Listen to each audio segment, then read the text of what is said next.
мақсад аз парвариши зардолу ба хориҷи кишвар содирот намудани он мебошад. хоҷагиҳои мо метавонанд ки аз 80 то 100 ҳазор тонна зардолу истеҳсол кунанд. ашаротҳои фоидаоваре ки дар ин боғу токзору ва дигар зироатҳо ҳастанд, меваи органикӣ ки ба воситаи ҳамин мо мехоҳем ба бозори ҷаҳонии Тоҷикистонро муаррифӣ кунем.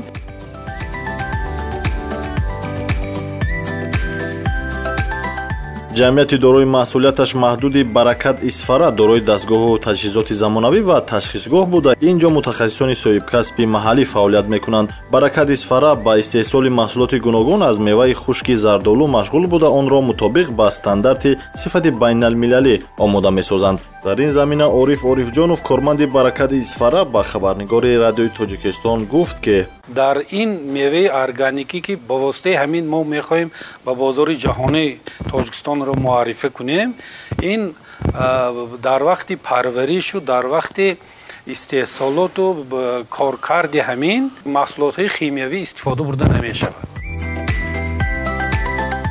моҳи феврали соли 2022 Баракат Исфара соҳиби сертификати байналмилалии сифат гардид. доштани сертификати байналмилалии сифат ин маънои онро дорад ки корхонаи истеҳсоли системаи назоратии сифати маҳсулотро дар асоси талаботҳои стандарти байналмилалии ISO ба роҳ монда, сифат ва бехатарии маҳсулоти ин коргоҳ пурра таъмин аст. ин сертификат имкон медиҳад то маҳсулоти Баракат Исфара ба бозорҳои дилхоҳ кишвари олам роҳ ёбад. Қосим Қурбонов, ҳамоҳангсози миллии лоиҳа, аз ин рӯйдод ба хушӣ истиқбол карда ба бозори ҷаҳонӣ роҳ ёфтани маҳсулоти Баракат Исфараро ба ҷомеаи Тоҷикистон фоли нек унвон кард. доштани сертификати хасб меган. мо намегӯем ки ин стандарт аст, ин як метод аст ки барои истеҳсоли бехатари маҳсулоти хӯрокворӣ кадом намуде ки набошад бояд кӯмаки амалӣ мекунад, яъне ки он истеҳсоли бехатарро ба роҳ мемонад ва тибқи қонунгузории Тоҷикистон ин доштани ин методология ёки ин раванд ҳатмӣ аст барои тамоми корхонаҳое ки барои истеҳсоли бо истеҳсоли маҳсулоти хӯрока машғул ҳастанд. коргоҳи мазкур дар нақша дорад то маҳсулоти худро ба кишварҳои аврупоӣ содир намояд. Шерали Миристоев, корманди Баракат Исфара, мегӯяд ки дар ин самт мушкилии ҷиддие мавҷуд нест ва баҳри афзун намудани номгӯи маҳсулоти истеҳсолшаванда нақшаи тоза доранд. тамоми дунё бо гузел кардан мумкин ин маҳсулотро аз асаби он ки ҳам корхона сертификати умуми ҷаҳонӣ дораду ҳам ашёи хома тайёр мекард ки хоҷигоҳи деҳқонӣ ҳам сертификати умуми ҷаҳонӣ дорад.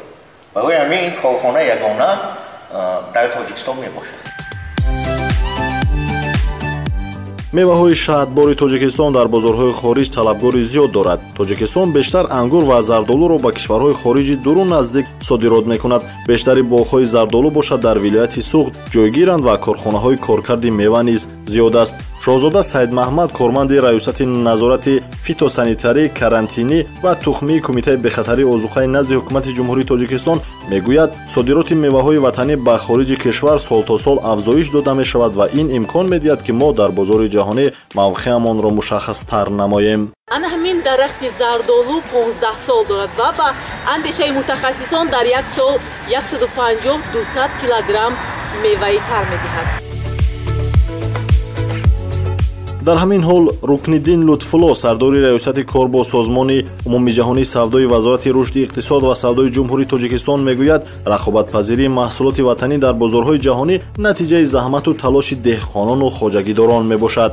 якчанд соли охир дар ҷумҳурӣ зиёда аз 200 000 гектар боғҳои нави содиротӣ бунёд шудааст ки мақсад аз парвариши зардолу ва ба хориҷи кишвар содирот намудани он мебошад. як сол хоҷагиҳои мо метавонанд ки аз 80 то 100 ҳазор тонна зардолу истеҳсол кунанд.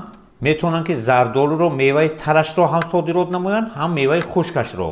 асосан қариб 60% зардолуи содирот мегардидагӣ дар вилояти Суғд мебошад ки инҳо барои содирот равона шуданд. дар минтақаҳои ҷануб навъҳои зардолӣ ҳастанд ки ино барои тайёр намудани варению, барои бозори худи ҷумҳур дохилиро таъмин кардан мебошанд.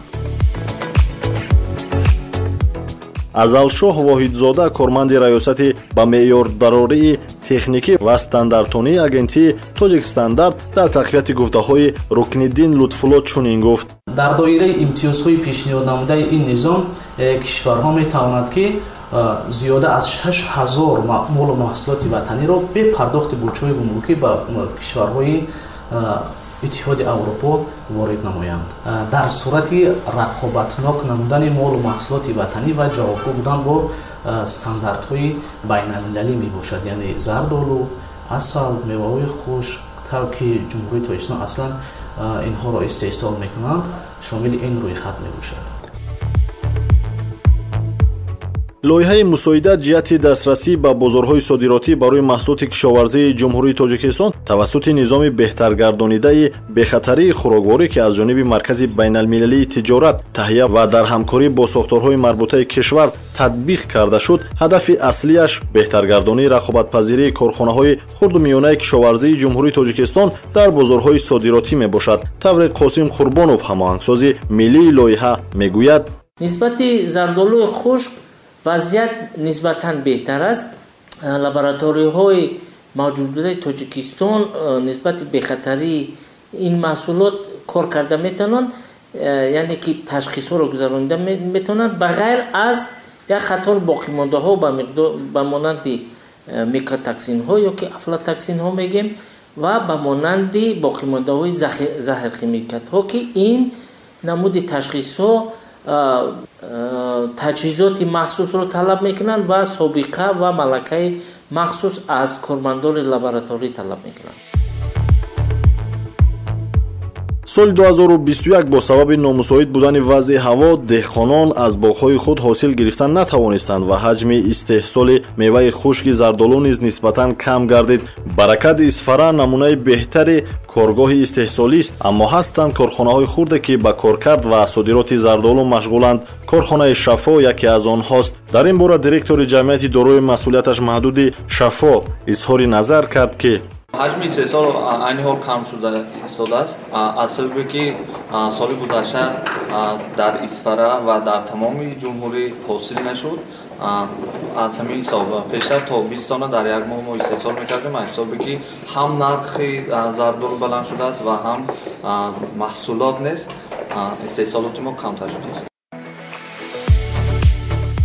мушкилоти дигар ин таъмини сифату ва бехатарии маҳсулоти аз зардолу омода карда шудааст. тибқи стандартҳои байналмилалӣ миқдори муайяни истифодаи олтингугирд ва аз меъёр зиёд истифода шудани он аллакай маҳсулоти рақобатпазирии худро аз даст медиҳад, мегӯяд Алиф Толибов, муовини директори Институти боғу токпарварии Академияи илмҳои кишоварзии Тоҷикистон. ҳозир дар тамоми ҷаҳон сол ба сол талабот ба ҳолати токсикологӣ мегем маҳсулот бисёр талаботҳо сахттар шудистанд. мо бояд ба усулҳои биологӣ бисёртар диққат диҳем. вақте ки маҳсулоти мо агар берун аз барои содирот агар мо пеститсидора химиёвиро истифода барем, баъд истифода барем қисми аи пеститсидо дар худи маҳсулот боқӣ мемонанд. ба саломатии инсон хеле таъсири манфӣ мерасонад ва дар дигар давлатҳо ба ин хеле диққати солай сол пурзур шуда истад ва агар маҳсулоти мо ҳамун боқимондаи пеститсидо дар маҳсулоти мо бошад, мо содирот кардан барои мо душвор мешавад. аввалан бояд аҳволи худро дар назар гирем, бисёртар такя кунем ба усулҳои биологӣ ки дар солҳои охир хеле тараққӣ ёфта истанд. дар бисёр давлатҳо 98% дар гармхона бо усули биологӣ гармхонаро аз зараррасониҳо ва касалиҳо муҳофизат мекунанд. убайдулло назаров, корманди маркази ташхиси кумитаи бехатарии озуха дар ноҳияи Данғара бошад, дар ҳошияи гуфтаҳои Алиф Толибов мегӯяд ки ташхисҳои мо се намуд ташхисро дар бар мегирад. Ташхисҳо мешаванд аз нуқтаи назари илмӣ, энтомология, фитопатология, гербология. Энтомология гуфтанига барои муайян кардани ҳашароте ки ҳашаротҳои зараррасоне ки дар таркиби ҳамин ғаладонагиҳо ёки фарз кардем лобиёгиҳо умуман ҳама намуди меваву сабзавот ҳаст.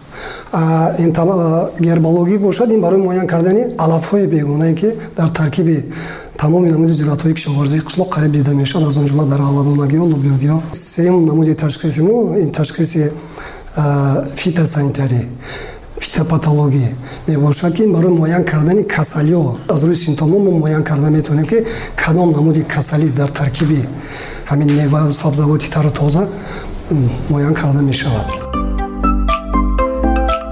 маркази миллии ташхис ки масъулияти додани сертификати сифатро ба маҳсулоти кишоварзии содиротшаванда медиҳад, дар асоси стандартҳои мавҷудаи байналмилалӣ санҷишҳоро мегузаронад. дар ин бора Сайли Каримов, корманди ин ниҳод, ба мо иттилоъ дод. дар зардолу кам истифода мебаранд заҳрхимикаторо, ҳамин асосан ягон нуриҳои минералӣ истифода мебаранд.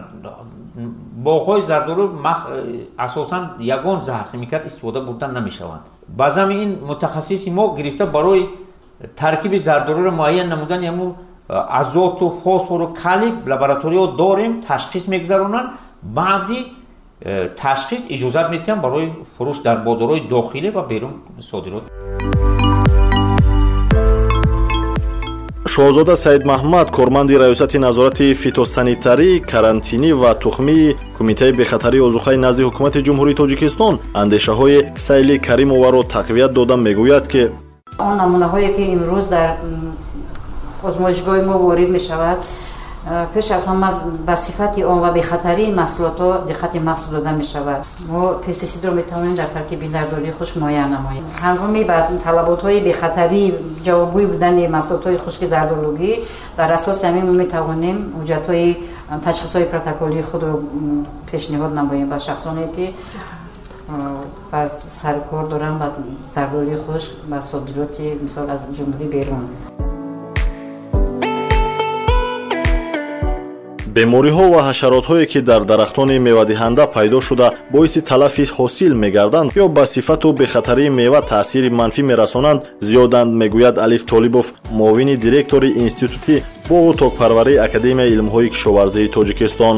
касалиҳои асосие ки нисбатан зараровартаранд, касалии циркоспореоз мегӯянд ё сурохшавии дарахтони зардолу хеле зарари ҷиддӣ мерасонад ба дарахтони донакдор.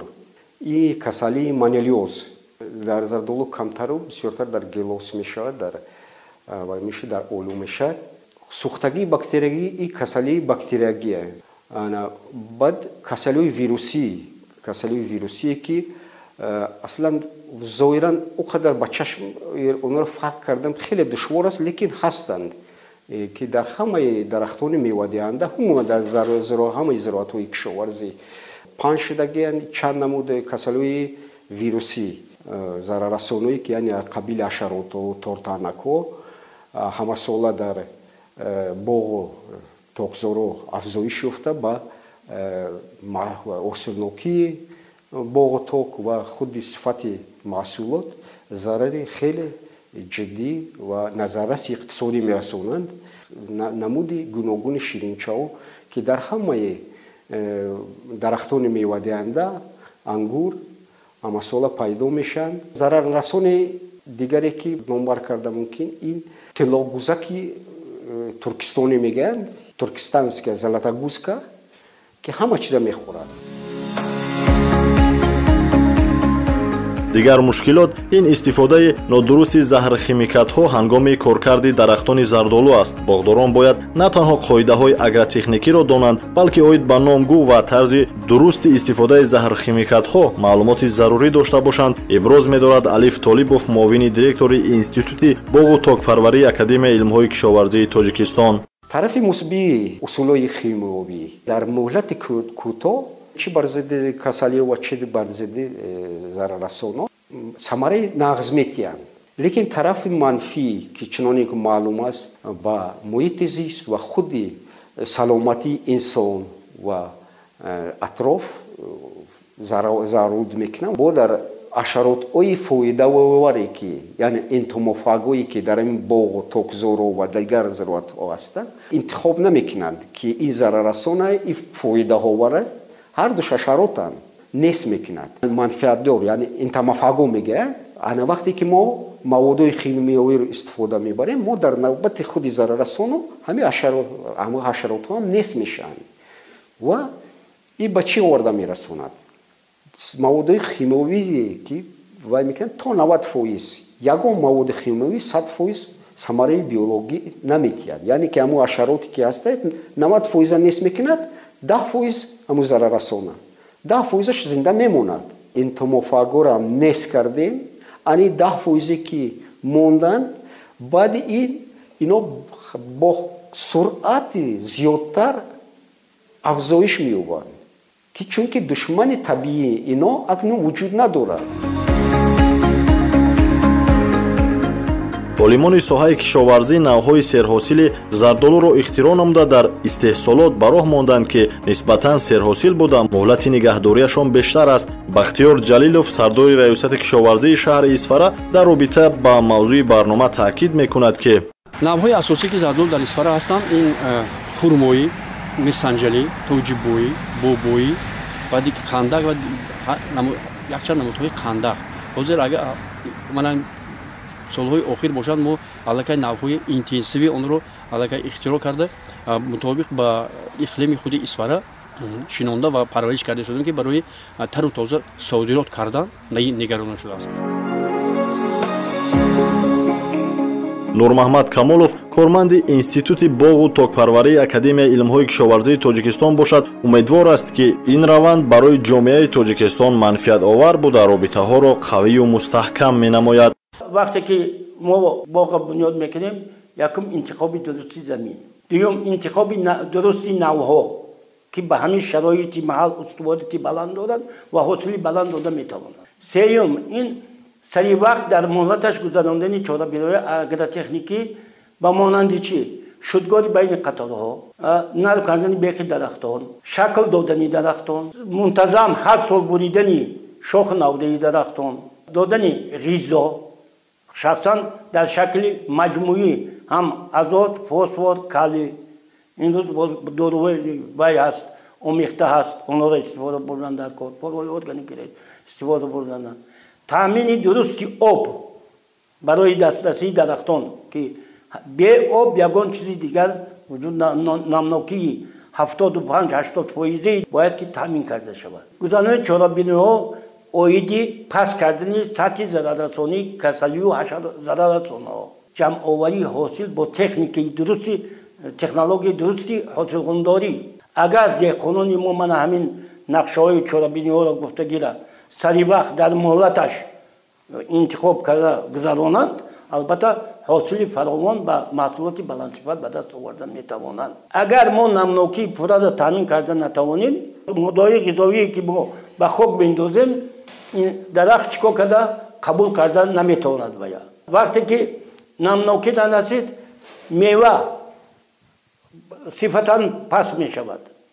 сеюм устуворияташ ба касалию ҳашаротҳо чикор мешавад? паст мегардад. як мисоли мана оддие ки дар як намнокӣ акун дигар паловаш ин шарт додам давраи васиъро талаб. имконе ки иқлими мусоид ва хоку оби сарзамини мо ҷиҳати рушди соҳаи боғдорӣ рӯи даст дорад, метавон масоҳати боғҳои зардолуро афзун намуда на танҳо меваи тару хушки он, балки маҳсулоти аз ин меваи барои саломатии инсон зарур омодашударо ба хориҷи кишвар содирот намуд ва аз ин ҳисоб ҳам шумули ҷойҳои кориро афзун ва сатҳи иқтисоди мамлакатро боло бурд.